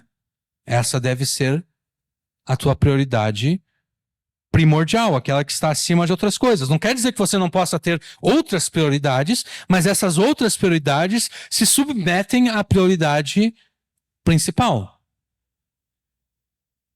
Alguém te convida para fazer alguma coisa e você pensa, mas eu não orei hoje ainda não li a Bíblia. Então você vai ter que dizer, olha, fulano, eu até queria fazer isso contigo, mas eu não posso, porque eu ainda não orei, eu ainda não li a Bíblia, e eu preciso orar e ler a Bíblia. Ou alguém te convida para fazer alguma coisa, e é exatamente no dia de culto. Aí você diz, olha, eu até queria. Mas tem como ser num outro dia? Não tem. Então eu não vou poder ir. Porque esse é o dia que tem culto lá na igreja.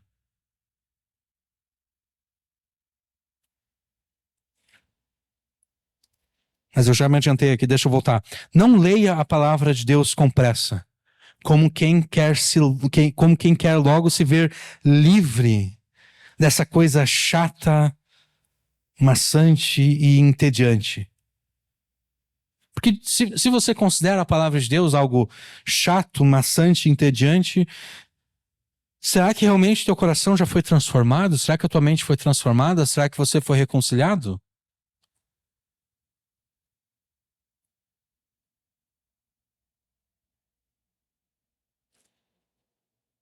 Isso é algo para você julgar.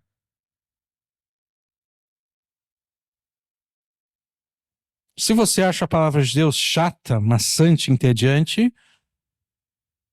e se você acha que foi reconciliado com Deus, então você deve se arrepender de achar a palavra de Deus chata, maçante e entediante.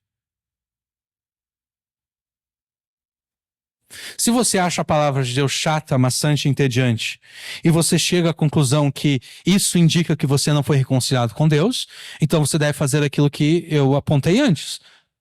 Você deve orar ao Espírito Santo, pedir que ele te dê a capacidade para se arrepender dos pecados e crer em Jesus, e então colocar essa fé, a fé com a qual você orou, em prática. E passar a considerar a palavra de Deus não algo chato, maçante e entediante. Considere também todas as circunstâncias pelas quais você está passando. Considere todos os dilemas, todos os problemas que se apresentam a você. E considere tudo isso como oportunidade que Deus te dá para que você descubra na sua palavra a vontade dele em todas as coisas, em todas essas coisas. Você está enfrentando problemas no casamento. Leia a palavra de Deus, estude a palavra de Deus, com a intenção de descobrir os erros, as falhas, os pecados que você está cometendo. E então pregue a si próprio tudo que a palavra de Deus ordena que você faça para corrigir estes erros, falhas e pecados. Você está enfrentando problema com os filhos. Então leia e estude a palavra de Deus e descubra nela todos os erros, falhas e pecados que você está cometendo na educação dos filhos. E então pregue a si próprio tudo que a palavra de Deus ordena que você faça para corrigir esses erros, falhas e pecados. Mas não atue apenas como um bombeiro.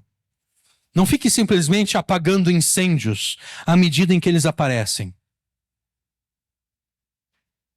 O início da vida cristã é, muitas vezes, uma vida de bombeiro. Né? Você está simplesmente apagando incêndios, porque são tantas coisas erradas, são tantos problemas que você sempre está correndo atrás. Né? Você sempre tem 50 problemas para serem resolvidos. Então você resolve esse, mas tem mais 49 para serem resolvidos. Mas à medida em que você avança na vida cristã, você deve deixar de ser um bombeiro. Você deve deixar de ser alguém que simplesmente está apagando incêndios. À medida em que você avança na vida cristã, você deve se tornar proativo. Você deve se adiantar às circunstâncias. Você deve se adiantar aos problemas antes deles acontecerem, antes deles se manifestarem. Por exemplo, você está casado e não há nenhum problema no casamento. Que bom! Mas não espere ter um problema no casamento para então descobrir como resolver aquele problema. Se adiante. Se adiante aos problemas.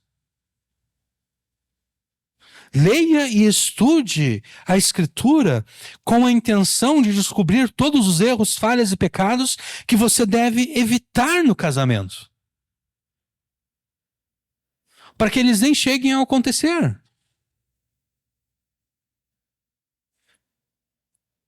E com isso você pode usar como laboratório, o casamento de outras pessoas. Né? O teu casamento está indo tudo bem e você olha para aquele casal lá e aquele casal está enfrentando um problema. E daí você pensa, o que será que a palavra de Deus tem a me ensinar a como resolver aquele problema que aquele casal está passando? Use como laboratório o casamento dos outros.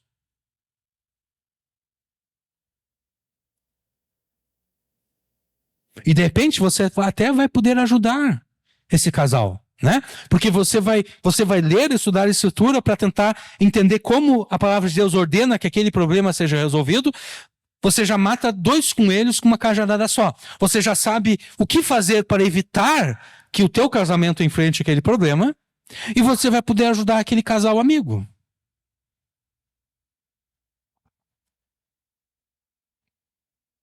Então, faça isso, leia a Escritura com a intenção de descobrir todos os erros, falhas e pecados que você deve evitar no casamento, e então pregue a si próprio tudo o que a Escritura te ordena para que você evite esses erros, falhas e pecados que outros casais cometem.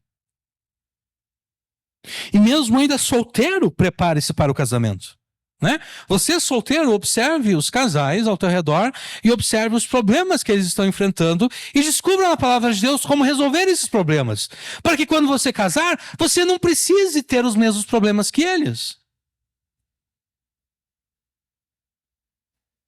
Você vai chegar no casamento muito mais preparado que os outros, porque você vai saber, esse problema aqui é resolvido dessa forma, mas na verdade esse problema aqui é evitado dessa forma. Então, se eu e a minha esposa, se eu e meu marido agirmos dessa forma, nós vamos evitar esse problema aqui e aquele outro e assim por diante.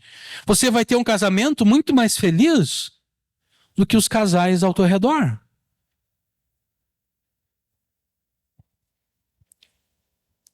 Você ainda não está enfrentando problema com os filhos. De repente, seus filhos são nenês ainda. De repente, você nem tem filhos. Mas você está percebendo os pais ao teu redor, os casais que são pais, você está percebendo os problemas que eles estão enfrentando com seus filhos. E você então descobre, na palavra de Deus, o que a palavra de Deus ordena para que esses problemas sejam resolvidos. Você já está se preparando para ser pai, para ser mãe.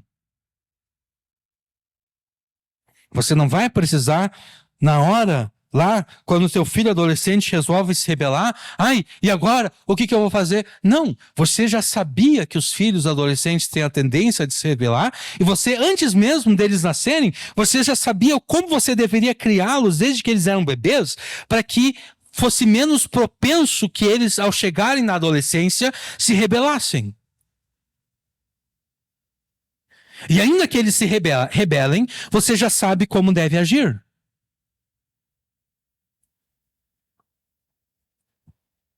Então, você não está enfrentando problema com os filhos. Leia e estude a Escritura com a intenção de descobrir todos os erros, falhas e pecados que você deve evitar na educação dos filhos. E então pregue a si próprio tudo o que a Escritura te ordena para que você evite os erros, falhas e pecados que outros pais cometem com seus filhos que os pais cometem com seus filhos.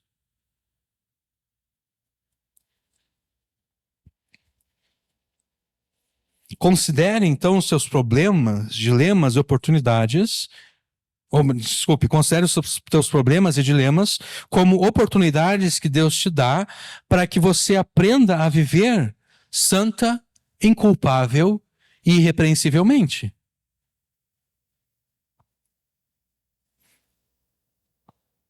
Considere os problemas e dilemas que ainda não se manifestaram na tua vida, que são apenas coisas potenciais, que são apenas possibilidades. Considere isso como oportunidades que Deus te dá para que você também aprenda a viver santa, inculpável e irrepreensivelmente.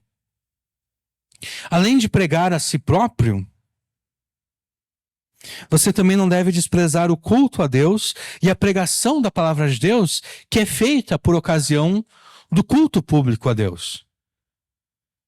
Porque, embora seja a mesma escritura que é pregada, existem inúmeras distinções entre a pregação que você faz a si próprio e a pregação feita por um ministro do evangelho separado para este propósito. E aqui eu vou destacar apenas duas distinções. A pregação feita por um ministro do evangelho, ela está imbuída, tomada e dominada pelo poder do Espírito Santo. Porque, afinal de contas, aquele homem foi separado por Deus para o ministério da palavra. Ele é um crente como todos os outros, sim. Mas ele foi separado para uma obra especial. Ele recebeu dons especiais da parte de Deus. De modo que quando ele fala com uma autoridade distinta de uma autoridade de um outro crente qualquer. E hoje mesmo eu estava lendo no Twitter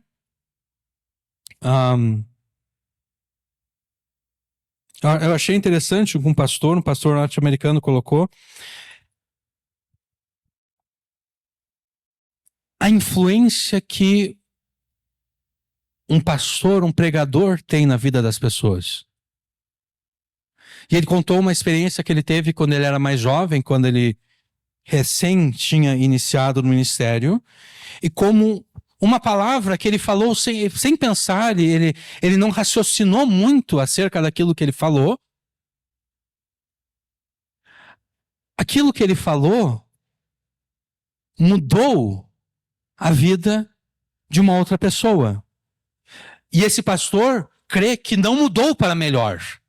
Ele crê que mudou para pior. Exatamente porque ele falou sem pensar. Foi depois que ele falou e foi depois que ele percebeu que aquilo que ele falou levou aquela pessoa a tomar uma posição radical, é que ele pensou, é que ele teve temor da posição na qual Deus o colocou. E ele percebeu que, estando ele naquela posição, ele não poderia ser leviano com as suas palavras. Porque as palavras que ele fala carregam autoridade.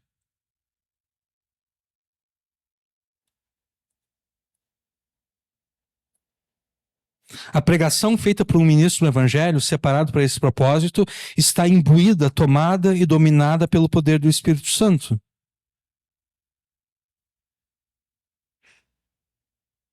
Diferente das palavras e da pregação de um crente, filho de Deus, mas que não foi separado para o ministério.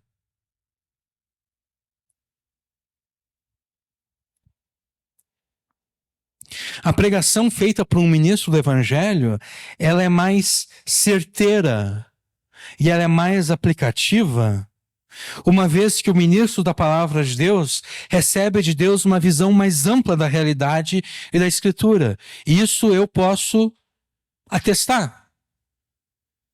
Desde o momento que eu comecei a pregar, a minha percepção da vida e da realidade aumentaram.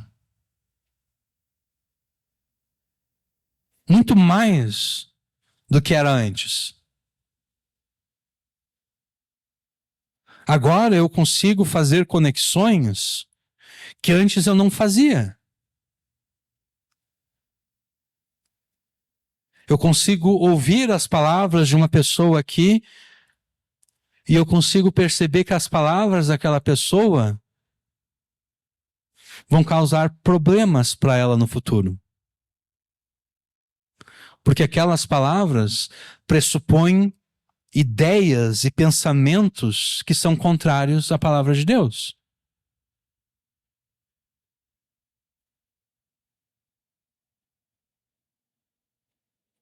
Então eu ouço alguém falando e a minha mente já vai lá adiante e eu consigo perceber, a partir dessas palavras eu consigo perceber que a pessoa está pensando isso, isso, isso. E se ela está pensando isso, isso, isso, vai acontecer com ela aquilo lá.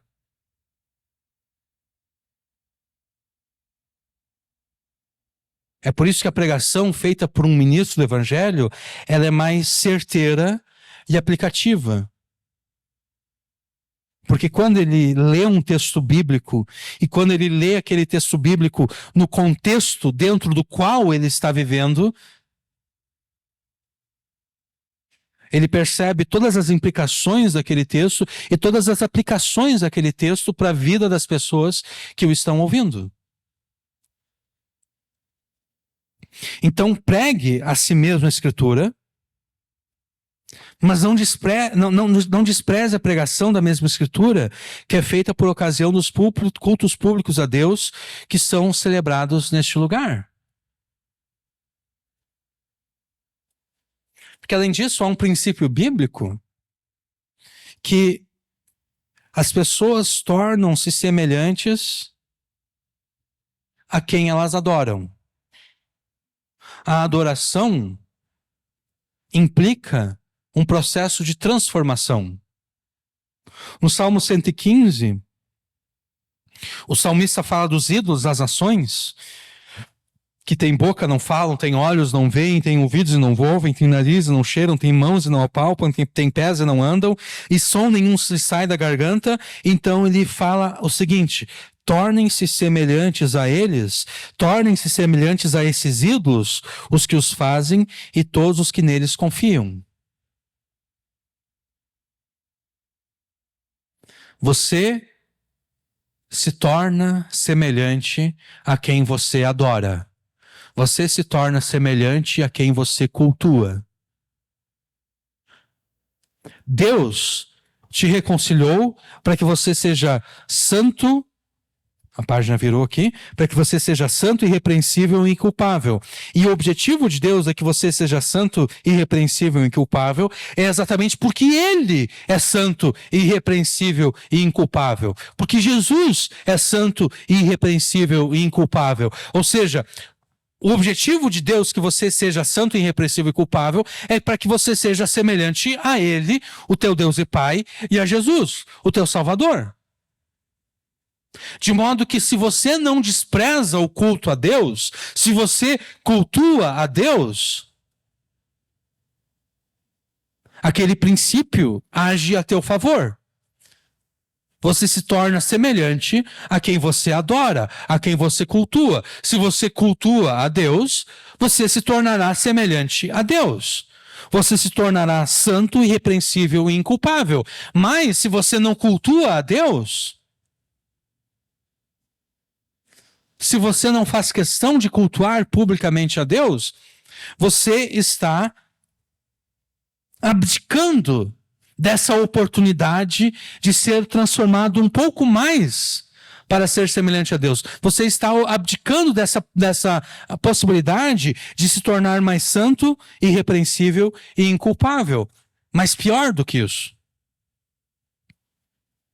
Porque quando você simplesmente abdica da oportunidade de tornar-se mais santo, irrepreensível e inculpável, você está parado, né? Você ficou estático. Mas a verdade não é isso que ocorre. Você está dando passos atrás. Porque se Deus é cultuado nesta igreja, nos domingos e nas quintas-feiras, a partir das 19 horas e 30 minutos, e você não está presente aqui, E você não está presente aqui por um motivo injusto? Não é porque você ficou doente, então não tem condições de vir. Não é porque você está cuidando de uma pessoa doente e por isso então está impedido de vir. Não é porque você estava se dirigindo até aqui com o seu veículo e daí ocorreu um acidente, um sinistro e você ficou empenhado na estrada. Não, você não veio porque eu estou cansado. Você não veio porque tinha outra coisa mais interessante para fazer. Você não veio por mil outras razões. O que ocorre é que não é que você apenas está abdicando do culto a Deus. Você está adorando um outro Deus no lugar do Deus verdadeiro.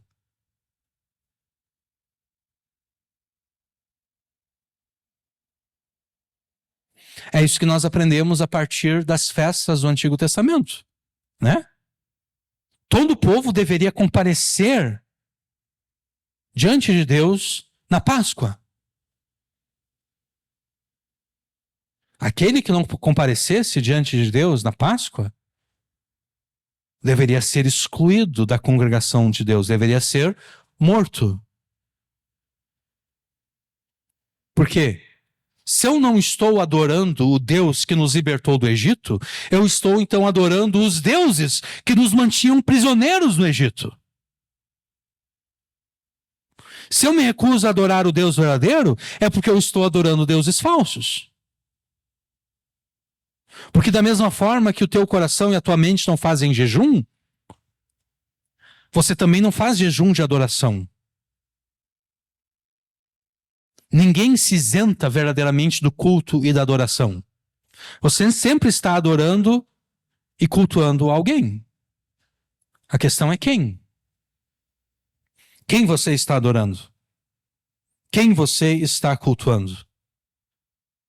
Então não é apenas que ao faltar o culto você está abdicando de se tornar um pouco mais santo, um pouco mais inculpável e um passo mais adiante em direção à irrepreensibilidade. Não, ao faltar o culto por um motivo injusto, na verdade você está se tornando menos santo, menos inculpável e mais repreensível. Porque você está se tornando semelhante aos ídolos que te impediram de estar presente no culto a Deus. Quaisquer que sejam esses ídolos.